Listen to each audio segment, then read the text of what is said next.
kita. Marilah kita panjatkan puji syukur kehadirat Allah atas segala nikmat yang terlihat. Salah satu nikmat terbesar adalah nikmat penciptaan, di mana kita diciptakan sebagai makhluk yang paling mulia. Nah, pada kesempatan ini, mari kita renungkan bersama sebuah hakikat yang sering terlupakan, yaitu tentang mahkota kekhalifahan hakikat penciptaan manusia. Hadirin sekalian, kalian tahu gak sih mengapa kita sebut kekhalifahan sebagai mahkota? Nah, karena ia adalah kehormatan, keistimewaan, dan tanggung jawab tertinggi yang Allah berikan kepada manusia. Sebagaimana Allah berfirman dalam surat Al-Baqarah ayat 30, yang artinya, ingatlah ketika Tuhanmu berfirman kepada para malaikat, sesungguhnya aku hendaklah menjadi seorang khalifah di muka bumi.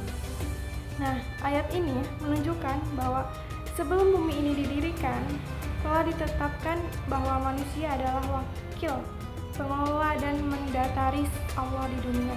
Kita bukan sekedar hidup, makan, dan mati. Kita itu punya misi.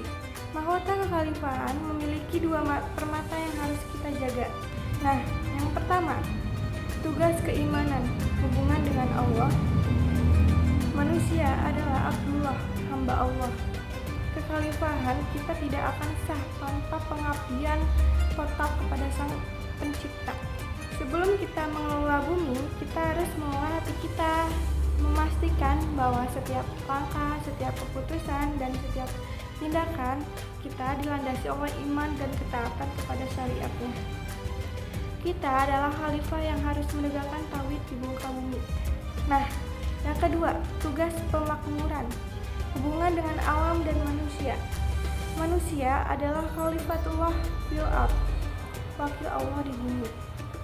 Tugas ini mencakup yang pertama, imarah al-ardh,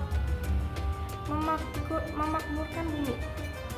Kita diberikan akal dan ilmu untuk mengolah, merawat, dan melestarikan, bukan untuk merusak. Ketika kita menebang hutan sembarangan, mencemari sungai, atau membiarkan kerusakan itu terjadi, saat itu kita sedang melepaskan mahkota kekhalifahan kita. Nah, tugas yang kedua adalah menegakkan keadilan sosial.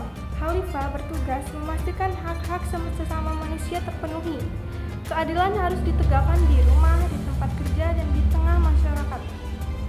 Setiap kita dalam peran apapun adalah pemimpin yang akan dimintai pertanggungjawaban. Nah, hadirin yang dirahmati Allah, mahkota kekhalifahan ini adalah kehormatan yang paling berat. Para malaikat itu sempat bertanya-tanya, tetapi Allah Maha tahu bahwa manusia memiliki potensi untuk berbuat baik dan belajar dari kesalahan. Maka, mari kita angkat kembali mahkota ini dengan penuh kesadaran. Mari kita jalani hidup ini bukan hanya untuk diri sendiri, tetapi sebagai bagian dari misi besar memimpin diri menuju ketaatan, menjaga keluarga dengan kasih sayang, merawat bumi dengan penuh tanggung jawab. Setiap kebaikan kecil yang kita lakukan, seperti membuang sampah pada tempatnya, berbuat jujur atau membantu sesama, itu adalah bukti bahwa kita layak menyandang mahkota kekhalifahan ini. Semoga Allah senantiasa membimbing kita untuk menjadi khalifah yang amanah dan bertanggung jawab. Sekian dari saya. Wassalamualaikum warahmatullahi wabarakatuh.